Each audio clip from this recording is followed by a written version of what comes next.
happy Saturday. Okay, we're gonna do a little makeup and chit chat. I know the girlies call them get ready with me, but you know me, I hate trends and I hate doing things that are trendy. But neither here or there, I have something to say, I have thoughts, and I just want to talk about it. So I'm about to put my makeup on. Y'all, my Saturday has been so okay. Like the ceiling to my apartment has caved in my utility room, and I've been up since 4:30.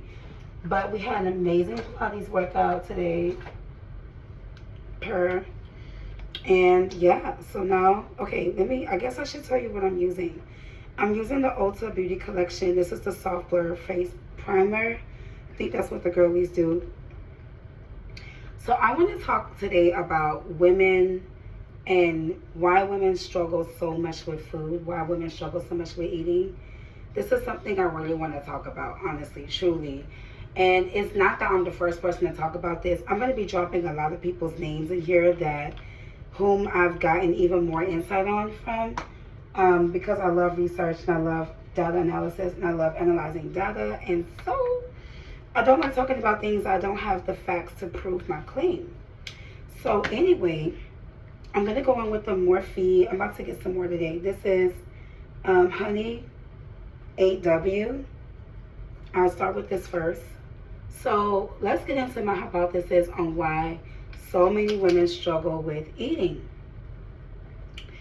One of my hypotheses are that women struggle with eating so much because our society teaches women to be small, invisible, unseen, and it teaches women to be perfect all the time.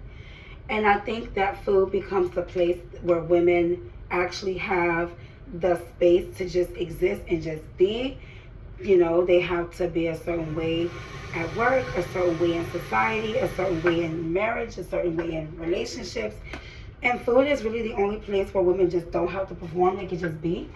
And Alana Kessler does a great job in her podcast, Be Well, on the episode, I believe it's called The Good Girl Syndrome, where she basically breaks it down that so many women, struggle with addictions to food, or, one of the reasons why people may be stuck in their food addiction is just pressure to be perfect and to be right, and, to get it right all the time. And that teaching of being small, being invisible, never being seen, never being heard, never being noticed. And I'm going to say this. Christian women hear this all the time. Your husband is ahead of you. In the church, you have to be small. God forbid you're a woman that God has called with a prophetic gift or a dreamer gift or a gift of anything outside of just praise and worship and raising kids and raising a family. It's like you're not allowed to exist. You're not allowed to be. You're not allowed to shine. And unfortunately, women have two personalities. They can be really restrictive with food, where they're just eating like a bird, or they are binging and eating out of control because it's the only place where they have permission to exist.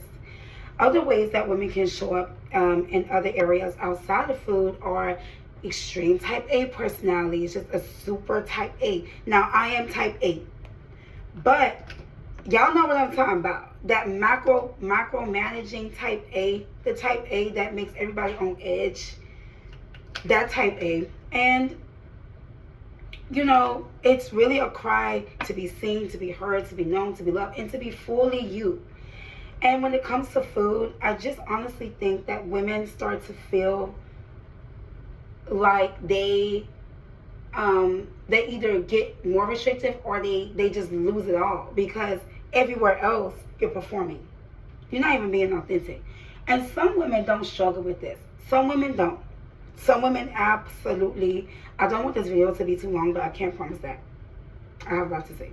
Some women, honestly, truly, do not struggle with this, but a lot of women do. So that's my first hypothesis. Okay. So this is the Morphe. Girl, this is mine. Girl, I love this. This is the banana bacon set banana rich. Girl, I love this one. This here, she do it for me, but we're not going to use that yet. We're going to go into this. So one of my students, when I used to, I was a teacher and I started subbing before I left education. But This is like the Essence Sun Matte, and one of my students had this palette, and I thought it was really cool. So yeah, I'm not really a fan of it, but I make it work. So anyway, my second hypothesis are the rules, like the women struggle with their relationship with food and just eating in general because our society has attached women's beauty and value to their, they society has attached the beauty of a woman, okay, to the way she look. And what that ends up doing is food is overly controlled. And I see this mainly in the white community because I know, like, my white girlies, like, y'all, I don't see how white girls do it. Like, white girlies, they can be removed from community groups if they're not aesthetically pleasing. Like, it's just, but anyway, and I would say for black women, we may not see it in this regard where it's that strong, but I don't want to take us out the equation either because we're not a monolith. So what I say all this to say that you have a lot of black women, white women, Asian women, Hispanic women, we're all trying to fit this mold, okay? So in the black community, it's about having a slim waist and a big booty and a this, that. And, you know, white women is about being like pencil paper thin. Asian women, pencil paper thin. Latina, Afro-Latina, Afro-Caribbean, you know, it's about hips and thighs. But we're always trying to fit a beauty standard, and our health journeys are never about our actual health. Our health journeys are about fitting some misogynistic pricks identity and verification of what we should look like. And instead of our journey of our health being about our health, it always becomes about, okay, if I look smaller, and let's just be real, let's call a spade, especially as a girly who used to be obese for a long time. And let me tell you something, when you are morbidly obese, you are there for a while. It takes a while. Like, I don't know what these girls are doing today where they're dropping body fat overnight. But let me tell you, as someone who was in the high 300s, low 400s, mid 300s, all of that, let me tell you, it takes years to go from morbidly obese to singular digit. Now, I'm a size 4, okay? 4.5, 5, give or take. But for a long time, I was not. Hold on. So now I'm going to go in with my foundation. This is the Ulta Collection Beauty Foundation. So that's what we're using. We're going to go around town. So anyway, so like I was saying, so we have a lot of girlies where now they're not eating enough. They're not eating anything. They're just out here eating like, they're either overeating because of the emotional response to the shame and the guilt, or they're eating like a bird. Like a bird. Like, are you not a 35-year-old woman? Like, women are made to feel, oh, I was going to say this. As a girl who was plus size for a long time, the way that people treat you when you small compared to when you big, so that trauma and that knowing that if you're not a certain weight or size, how that affects your career, your finances, your dating opportunities, the kind of men that approach you when you're small versus when you're not.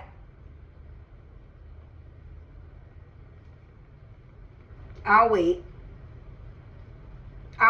because I don't want nobody telling me that, you know, oh, well, this girl was big and she still got married. Let me tell you something. Maybe her, but most plus size women, most women that are overweight get skipped over good opportunities, career, husbands, boyfriends, all the things. And, you know, now, like, you start restricting. And then you have other women that have never been big, but they're just always on a diet. Every time we look up, last year you was keto, now you paleo, now you're whole food plant-based. You are over the place with these diets. And there's such a horrible message that goes to women that your value is in the way you look, and if you don't look the way that we say you should look, we're going to punish you by ostracizing you from society and punish you by, making you feel less than. And then women start not eating. They start restricting all the time, not having a meal like an adult should. And I can attest that even in my weight loss journey, I went through this because something had happened. When I first started my weight loss journey, I lost about over 100 pounds. And then I went to college, and I was still struggling with food addiction and binge eating, but I didn't know I had that at the time. I thought it was just about discipline and self-control, which I'm going to talk about in another video, because I really don't like when people make weight loss all about discipline and self-control, because that is ridiculous. I thought it was all about discipline and self-control. And I gained like 60 pounds or 50 pounds, somewhere around there. And a relative made a comment, and it made me afraid of myself, and I started to be overly restrictive. I didn't know that I struggled with the food addiction at the time. And I didn't know that, when I felt rejected, I would eat, or when I felt shame, I would eat a lot. And I was still eating really well, but I was eating a ton of food, but I didn't know. So anyway, women are taught these messages that because they are, like, our worth and value was in a man, or in our beauty. Now, like, instead of nourishing your body well and eating like you deserve a meal, eating like you deserve to be healthy, eating like you deserve to be well, women there are two camps. You got women that binge and women that restricts. And a lot of women eat like a bird, because the fear is gaining weight, or there's so much shame and guilt that the nervous system, unfortunately, especially like I said in the first point, if you as a woman are not giving space to, like a lot of black women, we're taught to be emotionally resilient, be strong. And I know men talk about this a lot, but let me tell you something. I don't know not one black woman that has not been told to be strong and be tough. I don't know. Most black women are raised to be tough. So when you're, made to feel like your emotions don't get space, they don't get room, where do they go? Alana Kessler also does a good job of laying this out, okay? In her episode, The Good Girl Syndrome, as well as, I think it was another one, Why You Can't Stop Overeating. She lays it out that, okay, so wait, side note. I have really thick eyebrows, and I just do like this because if I don't, I'm going to look ashy with the powder. Anyway, so she lays out the logistics, not the logistics, but the symptoms behind overeating. She does an amazing job. Actually, like, if you struggle with any type of disordered eating, you can listen to her podcast. Alana Kessler, girl, you are tea, and I listen to you every single Thursday like clockwork. And I'm healed for the most part, but I still listen to it because I'm healed for the most part. I still have areas where when listening to her podcast, I was like, oh my gosh, I do that. Like her thing on restriction, I went, it's just me. She's talking about me. So anyway, so women oftentimes feel so bad. Oh, hold on, y'all. I'm about to go in with my powder. This is the Ulta Beauty Collection Finishing Powder. But first, I already did that. So, yeah, women are made... Oh, I think I want to do some eyeshadow today, but my eyeshadows are whack. Anyway, so she does a great job laying this out. And I also want to add that all the rules, all the regulations, all the... just this pressure cooker, if you don't have anywhere to go, a lot of women run to food. And I'm gonna say this: when women start dating men, women that on their own they can have a well-balanced lifestyle, but when a man, they lose control,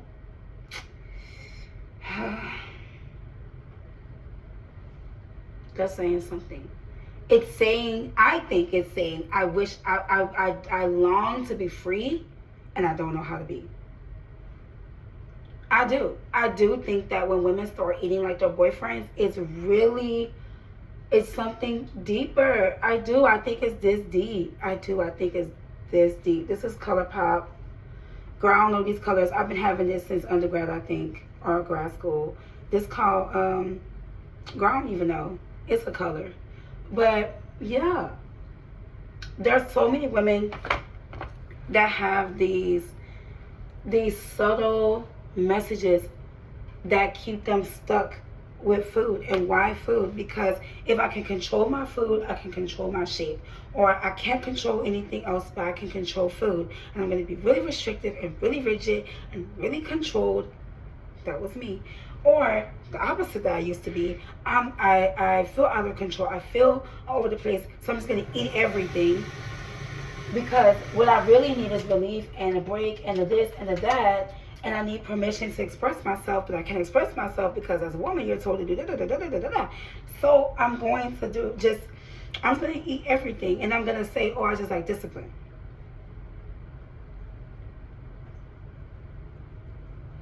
My last hypothesis, and this is really going to hurt some feelings. When women become moms and wives, self-neglect and self-abandonment is valued and praised. And because a lot of women like validation and need praise, that becomes the tool to keep them, that becomes a tool that feeds their ego. And then they self-neglect, they self-abandon, and they feel empty. And they're like eating off their children's plate like they don't deserve a meal. Or they are, at the end of the night, just eating everything because they're so depleted, but they have no other tool to regulate their nervous system outside of food. I'm preaching. This is a word. You better say amen. This is a word. You better say amen. Okay, this is the blush from Revolution Ulta Beauty. Baby, Ulta, y'all can go ahead and sponsor me, baby. I didn't put y'all on. Okay? So anyway, so your mom, your wife, and you used to take care of yourself. You used to put yourself first. And oh my gosh, what is her name? She's a doctor or a former doctor in the United Kingdom. I was listening to her podcast last week. And she had, I believe she's a psychotherapist. She's something in the mental health space. And she said out her mouth, I'm number one. And I'm going to say something that a lot of Christians are going to have an issue with, and I don't care. Christians are taught to self-neglect and self-abandon, and as an attempt to prove to God and people that you actually care about the work of God. And while I do believe that serving is beautiful, not self-abandonment, not self-neglect. We don't do that over here. I will not. This is the only mascara I will ever use. I've been using it since I was 13, 14, one of them ages. This is Colossal by Maybelline. Okay? I will never cheat on my mascara. So anywho, this is another thing too. Like, I see so many women when they become moms, and like, I get it's a lot. But you know what? Honestly, if you have taught yourself, or you've been taught or trained to not put you first, or you feel bad, you feel guilty, because also moms, they also start losing friends. They also start losing themselves. Like, you don't hear from them. When women become a mom, like, you be like, where did they go? Where did they go? And this is no shade or anything, but you know, you don't feed yourself. You make your husband a beautiful meal. You'll make your kids a beautiful meal, and give yourself cereal. Give yourself popcorn, or these super inflammatory foods that just keep you at a place in your weight that you're so unhealthy. And I just think that, you know, this is something I was thinking yesterday when I was meal prepping. Like, I literally give to my job. I give to my family. I give to you know, the work of the Lord. I'm giving. So you mean to tell me I'm not going to give back to me? Now, I am child free by choice. And I know that I'm speaking from a place of much privilege because I don't have children. So I don't have to think about anyone outside of me and, you know, whoever else I want to think about. That could be my mom, that could be my friends, that could be a partner, etc. Whoever I want to think about, that's what I'm thinking about. Okay, so I get that. However, I also understand, you know, in talking with moms, the beauty, or that this is a common theme where so many moms will abandon and self-neglect because truly they've never been made to feel like it's okay to prioritize themselves. And what I see many women do, or they get in these relationships, they get in these marriages, and all of that internalized misogynistic training that has come through religion, that has come through aunties, moms, etc., it starts to manifest. And you see women, instead of making themselves a meal or not, God forbid I marry someone who says, I help out with the kids. Oh no, you raise these kids. We made these kids together. We're going to raise these kids together. So one thing that really blows, and when I say I give, you know, I give to my career, I give to my job, happily, love to, give to friends, give here. But at some point, when do you say, I matter too? And actually, if I don't matter, number one, nothing else is gonna be solid. And when it comes to food, I think what many women do, when they have kids, they don't feed themselves, or they overfeed themselves because they're so depleted, they're overstimulated, they're not getting the help they need, they're married to men that don't do nothing but want all these kids, but can't seem to don't know how to make a jambalaya, don't know how to make grits and eggs, nothing. God, may I never meet a man who makes me regret the day I say I do. I will forbid that for my life. No, in the name of Jesus, that will never be my destiny. Oh no, baby. Frankie Webster Bell Jones will come from the grave before I do that. Oh no, Jesus will come back. He will come back before I put a ring on my finger from a man that makes me regret. No. So anyway, when it comes to food, I just think women, they don't feed themselves, don't give themselves any nutrition. And you know what else? You're not giving yourself a good bath, a good sleep, a good meal. Even if it's like, no, I'm not gonna do even if. No, cutting up your onions, your garlic, your pepper, making you a meal is an act of self-love. And I know Christians don't like that talk about self-love because they feel like it's demonic. It's not. Well, I'll take that back. Some of it be given. What spirit is this? But, and sorry, this is my makeup shirt, and it was my mom's, and I took it. So if seeing my boob thing bothers you, I don't know what to tell you. I'm not trying to be nasty, but like, it's just, I'm a woman, I have a body. So yeah, anyway, like all these things, it's just so, it's so demonic.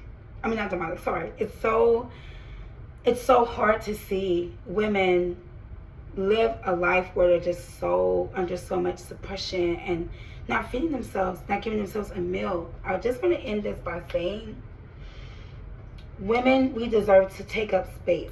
We do. But getting there means that we got to take out the locked doors so that we can take up space. You know, you can't buy new furniture and put new furniture in a home to a house that got a locked door. You got to unlock the lies. God gave you dominion too over this earth. He gave you reign. He gave you,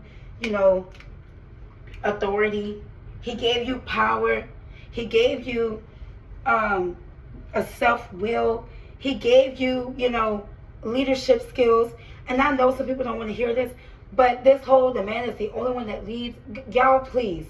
That is not biblically accurate. It's not. Maybe I should do a deep dive on that. Why it's not biblically accurate, why it's off, how that has been used to weaponize women and weaponize the leadership of women. That submission is twofold. Like, you submit to the person you're with, but you also receive submission, and that you both lead your household because you're adults. Okay. I'm passionate about these topics. Also, I've been holding these thoughts in for like 7-8 years. I have a lot to say. I should probably do a podcast and call it Thoughts with Amber. I have so many thoughts. Many that I want to bring to the table. But today, I just want to tell every woman that is listening to this, you deserve a full-fledged meal that is made with love and eating in a way that supports your health and that respects yourself. Meaning, anorexia, bulimia, food addiction, binging, all of that is blocking you from being whole. And, there are a lot of people talking about weight loss. I'm not just trying to talk about weight loss. I'm trying to talk about the layers that restore health to the fullest maximum capacity, which is different than telling you to eat protein and get some steps. That's just not what I want to bring to the table. I know that there are some people that don't struggle with food in that way. Good for you. But there are many people that do. And I was one of those people. And, I understand that as a woman, even socially, you can take up these cues. Now we see women just kind of binging. And it's really just, it's a rebellious act to want to be free. My name is Amber Richelle. I almost said my last name. And, well, I can say it. My name is Amber Richelle Polk. That is my government name. And I am, the purpose of my mission is to, I think it's more than about weight loss. It's about losing all the things. Really, it's about bringing Jesus Christ into your journey of your health and your weight loss journey, right? Using science, psychology, research, my own experience, to bring humanity to obesity, but to bring recovery. That's my mission. And if anybody wants to join just because they like what I have to say, you should subscribe to my channel. This video is very long. I did not want it to be this long. But you know what? It's going to be what it's going to be. Well, that's all. I'm fit to go and enjoy my Saturday. But I hope you have a great day. Bye.